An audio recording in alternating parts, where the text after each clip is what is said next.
Pada positioning tokoh yang ada di Power Rangers, kadang ada beberapa di antara mereka yang sangat jenius dan juga menjabat sebagai seorang teknisi, dan biasanya mereka adalah orang yang mengkreasikan perangkat morpher, senjata, Zord, dan juga lain semacamnya. Walaupun kadang tokoh teknisi ini lebih sering dipisah di luar tim Rangersnya, akan tetapi dalam beberapa series, hal itu kadang disatukan untuk meminimalisir pelebaran tokoh. Dan dalam episode ini, kita akan mengulas tokoh-tokoh di Power Rangers yang sekaligus merupakan teknisi di markasnya, baik itu di dalam posisi tim utama, Six Ranger, dan juga lain-lain sebagainya. Dan ingat, yang kita bahas adalah Ranger yang membuat perangkat yang berhubungan dengan kehidupannya sebagai Rangers. Jadi sorry banget buat Damon Henderson, karena tokoh itu berada di luar kategori ini. Dan perlu diperingatkan bahwa tentu saja video ini akan mengandung spoiler. Mau tahu siapa saja? Mari kita simak 7 teknisi yang menjadi Power Rangers versi Tokufax Indonesia.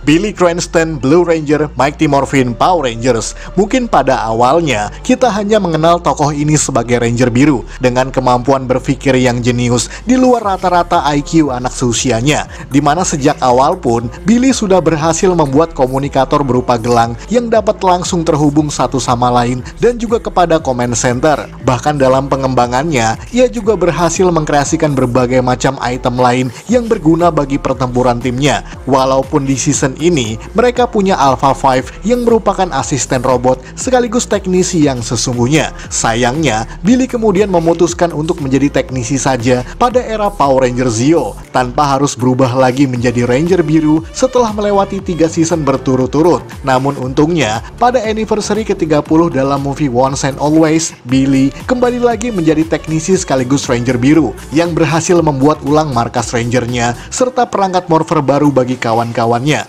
Tidak hanya itu, dalam season Power Rangers Cosmic Fury, Billy kini tidak hanya sebagai teknisi jenius semata, melainkan juga sebagai mentor bagi para Rangers muda tersebut. Dan di season itulah, Billy mengkreasikan perangkat Cosmic Morphers yang ia hubungkan langsung dengan Morphin Grid, menjadikannya sebagai tokoh paling menentukan bagi anniversary ke-30 tersebut.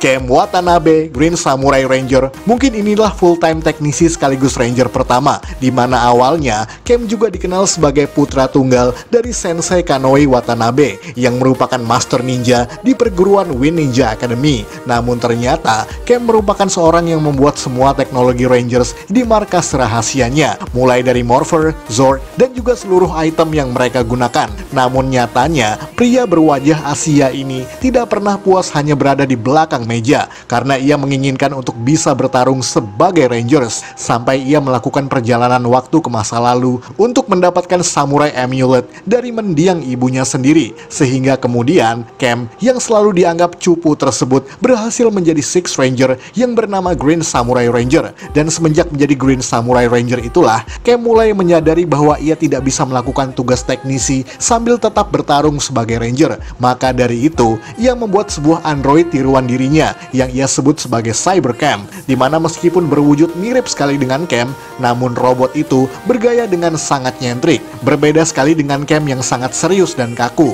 Bahkan Cam memprogram sejumlah kemampuan dalam diri Cybercam seperti skateboard, surfing, motocross, dan juga lain semacamnya untuk dapat mengimbangi kemampuan kawan-kawan Rangers yang lain.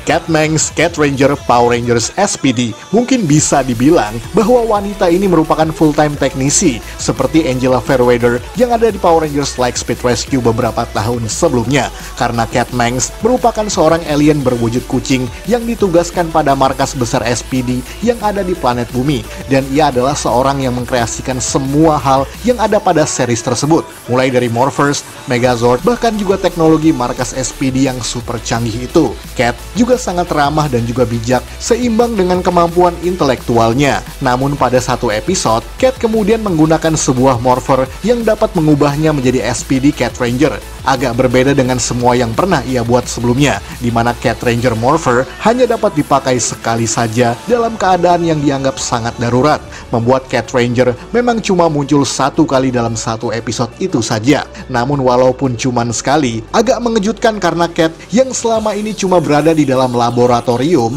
ternyata juga punya combat skill yang sangat mumpuni. Cat Morpher sendiri dirancang oleh Cat Manx sebagai sarana pertempuran darurat bagi para non-ranger official. Sayangnya bagi Cat, ia justru harus memakai sendiri perangkat ciptaannya itu.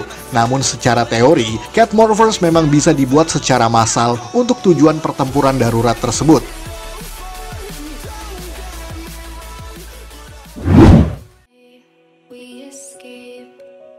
Robert James atau RJ, Jungle Fury Wolf Ranger, Power Rangers Jungle Fury. Mungkin ini adalah mentor sekaligus teknisi yang paling nyentrik pertama yang ada di Power Rangers, di mana pria bernama asli Robert James ini awalnya cuma dikenal sebagai pemilik restoran Jungle Karma Pizza, sampai kemudian diketahui bahwa RJ merupakan master Paizua yang bergaya serigala. Bahkan lebih uniknya, karena ia juga merupakan pria jenius, maka RJ diam-diam memang telah mempersiapkan perangkat Ranger, mulai dari Solar Morpher, senjata-senjata, dan juga teknologi lainnya. Namun bedanya, karena RJ juga seorang yang nyentrik, maka ia hidup dengan gaya yang selengean, narsis, dan berbicara dengan gerakan yang unik. Akan tetapi, di luar gaya yang nyentrik itulah, RJ juga seorang mentor yang sangat bijak, dan selalu mengajarkan segala sesuatu dengan gayanya sendiri. Jadi tokoh ini adalah perpaduan antara mentor, teknisi, tokoh komedi, dan juga seorang Ranger. Ngomong-ngomong soal Ranger, RJ pada pertengahan season kemudian berubah menjadi Jungle Fury Wolf Ranger dengan perangkat morpher yang ia ciptakan sendiri, membuat tokoh ini memang sangat sibuk.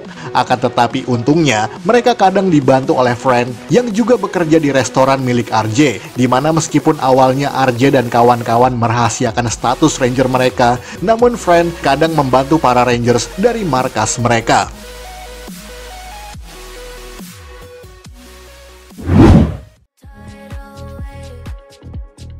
Kendall Morgan, Dino Charge Purple Ranger, Power Rangers Dino Charge. Bicara soal sibuk, mungkin wanita cantik ini juga tidak kalah sibuknya dengan RJ, di mana selain sama-sama merupakan mentor dan juga Ranger ungu, Kendall juga merupakan seorang teknisi yang merancang semua teknologi bagi para Rangersnya, mulai dari baterai Dino Chargers, markas, dan semua hal yang bisa digunakan oleh rekan-rekannya itu.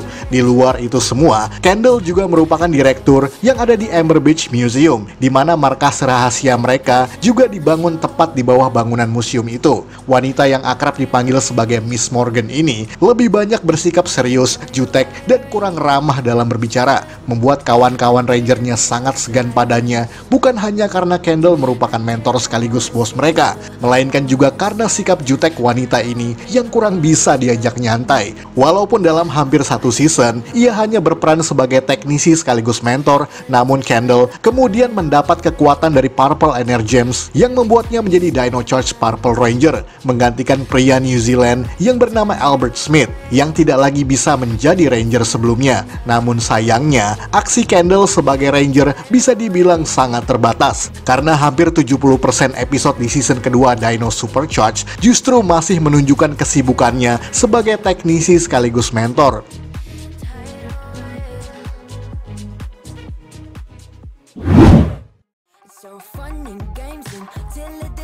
Mechanic, Ninja Steel Red Ranger, Power Rangers Ninja Steel. Sama halnya dengan pria ini, di mana Mechanic merupakan kawan dari Brody Romero, sang Red Ranger, yang sama-sama kabur dari Galaxy Dome dan juga tinggal di bumi pada akhirnya. Sebagai mentor, Mick memang adalah sosok yang bijak sekaligus kocak, mirip-mirip seperti RJ. Mick juga lebih banyak melakukan aktivitasnya sebagai teknisi, mulai dari membuat datacom, memodifikasi markas, membuat senjata, dan juga menempa Ninja Power Stars yang bisa digunakan oleh para Rangers. Walaupun merupakan seorang alien dari Lion Galaxy, Mick tidak pernah kesulitan untuk hidup berdampingan dengan manusia bumi. Bahkan di hari pertamanya, ia bahkan langsung diangkat menjadi guru pengganti di sekolah SMA Summer Cove, yakni sebagai pengajar di kelas mesin. Dan disitulah ia dan para Rangers mendirikan markas rahasianya di sekolah mereka sendiri. Dan meskipun lebih banyak sebagai mentor sekaligus teknisi, pada episode ke-20 Power Rangers Ninja Steel, ia mendapat kekuatan menjadi Red Ranger dari pecahan Red Ninja Power Stars. Jadi, kekuatan Red Ranger terpecah menjadi 3, di mana kini Brody, Mick, dan juga Dan Romero menjadi trio Red Ninja Steel. Sayangnya, kekuatan itu lenyap di saat yang sama. Meskipun uniknya, Mick kembali lagi di Power Rangers Cosmic Fury dan diberikan lagi kekuatan sebagai Red Ranger oleh Morphin Master. Dan disitulah Mick justru lebih banyak menjadi Red Ranger daripada di serial aslinya sendiri.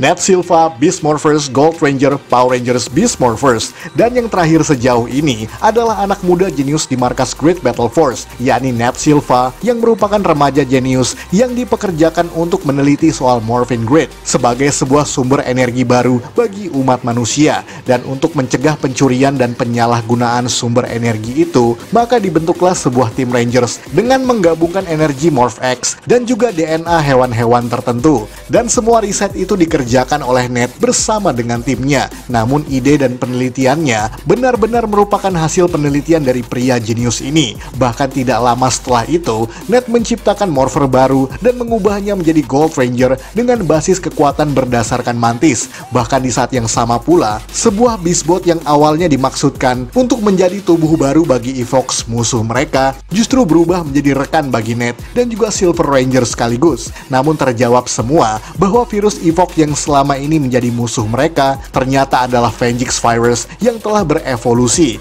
dan tidak sengaja dilepaskan oleh Nat saat ia masih kanak-kanak. Jadi selain sebagai Ranger dan juga teknisi, Nat adalah orang yang bertanggung jawab atas semua serangan Evox yang terjadi di dunia. Lepas dari itu semua, Nat juga termasuk orang yang terlalu serius, tidak begitu suka menikmati keseharian layaknya orang biasa dan lebih banyak sibuk bekerja di laboratoriumnya sendiri.